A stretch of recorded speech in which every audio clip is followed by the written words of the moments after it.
6 years ago, my brother Eli set out on a hike near Redfern Ridge and never returned.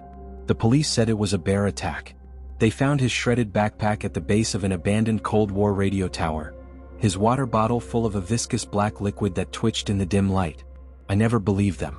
I knew Eli was onto something, and that something, didn't want us to know the truth. Last month, I found myself back on that dirt road, headlights dancing across pines swaying in the wind. A storm had knocked out the cell towers and my Jeep died with a sputter. While I waited for help, I pulled out my emergency radio. At first there was only static. Then, through the hiss, a raspy voice recited numbers in Spanish, Uno, tres, siete, 000. I stared at the receiver. October 13, 2000, Eli's birthday. I didn't wait for daylight. I packed his journals, his old .38 revolver, Dad's final gift, and followed the overgrown trail toward the rusted tower. When I reached it, the skeleton of steel loomed overhead, its shadow slim and jagged against the pine forest. At its base, a concrete bunker door hung slightly ajar. Inside, equations covered every inch of wall, frequency charts, wavelength diagrams, strings of binary code. An antique radio transmitter rested in the corner, its vacuum tubes glowing faintly blue. Eli's fingerprints scored the dials. I flipped the power switch. The machine hummed to life and a choked laugh whispered through the speaker. "Estás solo?" it asked. I whispered back, "Sí." The reply was instant, "Siempre solo." The transmitter spun the dial with its own accord until it locked on 88.7 FM. A warped lullaby drifted out, slow and deliberate, like a heartbeat underwater. Beneath the melody, voices murmured, "Eli, Esther aquí. Where is he?" I grabbed the microphone. My fingers shook so badly I thought I'd drop it. The radio crackled, smelling of ozone and burnt circuits. "Ven a ver," it rasped. "Come see." A hidden latch clicked and a section of the bunker wall slid away, revealing a spiral staircase disappearing into darkness. I swallowed hard and descended. The air grew cold as I crept down the damp stone steps. Walls slick with condensation wept droplets that glowed faint azure, bioluminescent moss, pulsing like veins beneath my flashlight. My breath came in shards, each exhale freezing against the stone. At last I reached a vast subterranean cavern. Wires drooped from the ceiling like fibrous vines, converging on a monolithic altar carved from smooth granite. Its surface was stained in obsidian black, and in its center someone had inscribed the buckle of Eli's old backpack, alongside ancient symbols I recognized from his journals. I froze as the transmitter's speaker hissed. "Turn it off," Eli's voice pleaded, clear, terrified. But the cavern was empty. The radio went silent for a heartbeat, then spat out 3 words, "Cero dias quedan." 0 days left. A shift at the edge of my vision made me whirl around. A gaunt figure emerged from the gloom, tall, emaciated, its skin drawn tight across its bones. It cradled a human arm, severed at the elbow, bone jagged. On the wrist was Eli's tattoo, our mother's initials. My heart hammered. "Eli," I whispered, but the thing lifted the arm to its face and laughed, a wet, gurgling sound that reverberated through my skull.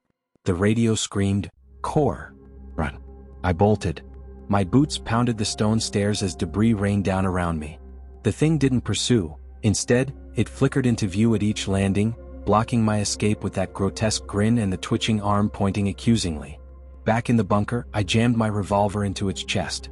The bullet punched through with a dull thud, no spray of blood, just the hollow sound of impact. The creature's head lolled, then it laughed again, softer this time. "Gracias," it hissed. "Ahora puedo salir." Now I can leave. The earth shook. Wires snapped like snakes, hissing across the floor. I scrambled up the final steps just as the hidden door slammed shut behind me. By the time I reached the forest, my throat burned and my lungs ached. I didn't stop the Jeep until I saw neon lights outside a roadside motel 50 miles from that cursed ridge. That night, as I tried to sleep, the TV in my room flickered on by itself. Static blossomed across the screen, then resolved into a shaky image. Eli's pale, bloated face, eyes milky with something not quite alive. Behind him crouched the creature, stitching his severed arm to its own shoulder with copper wire. "You shouldn't have come back," Eli whispered. "It's not a radio tower. It's a door." The screen blacked out. In the weeks that followed, I heard the voices everywhere. In the hiss of my shower, the rumble of car engines, even the whir of a dentist's drill. My phone inexplicably tuned to 88.7 FM, And when I smashed it, a deliverman arrived the next day with a brand new handset addressed to me. Its screen showed a live feed of that subterranean bunker. And when I got home, the moss was already creeping up my walls. One evening, at a rundown diner off the highway, a drifter with sunken eyes slid into my booth. He held up an old conspiracy zine titled The Third Voice. "Redfern isn't a place," he said, tapping the cover. "It's a frequency. CIA used that tower in the 70s to broadcast mind control loops. But something talked back. They called it La Voz que no duerme, the voice that doesn't sleep.